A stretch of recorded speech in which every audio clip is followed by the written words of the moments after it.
Today we talk about how can you change your email on your Lumosity app. We're going to figure out the solution or know how you can do that in your app.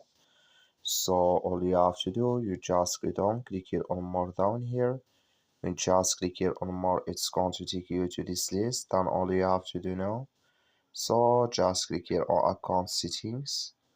Then it's going to take you to next step here. Then all you have to do now, just click here on edit profile.